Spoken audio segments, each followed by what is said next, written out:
చూడండి మనకి ఒక 4 విజిల్స్ అయితే వచ్చేసినాయండి. మంచిగా అయితే శనక్కాయలు అయితే ఉడికిపోయినాయి. మనం పచ్చివి తిన్నా కూడా అయితే హెల్త్కి అయితే చాలా మంచిది. ఈ సీజన్లో అయితే ప్రతి ఒక్కరి ఇంట్లో కూడా అయితే ఈ విధంగా అయితే శనక్కాయలు ఉడకబెట్టుకొని అయితే తింటానే ఉంటారు. ఇంకైతే ఎవ్రీడే అయితే అదే పని చేస్తారు. ఎందుకంటే పచ్చి శనక్కాయలు ఎప్పుడు దొరకవు కాబట్టి ఇయర్లీ వన్స్ మాత్రమే దొరుకుతాయి. మా సైడ్ అయితే ఇయర్లీ వన్స్ మాత్రమే దొరుకుతాయండి. అది చేనులలో పండించేటివే కొంచెం మంచి టేస్ట్ అయితే ఉంటాయి.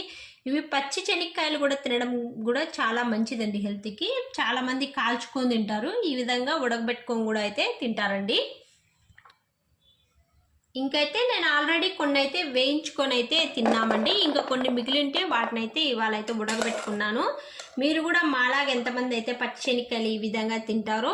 ఇంకా మేము చిన్నగా ఉన్నప్పుడైతే ఎక్కువగా చేళ్ళ దగ్గరికి వెళ్ళి అయితే కాల్చుకొని అక్కడే తినేవాళ్ళము. మీకు కూడా ఇలాంటి మెమరీస్ ఏమైనా ఉంటే ఖచ్చితంగా కామెంట్ సెక్షన్లో కామెంట్ అయితే చేయండి.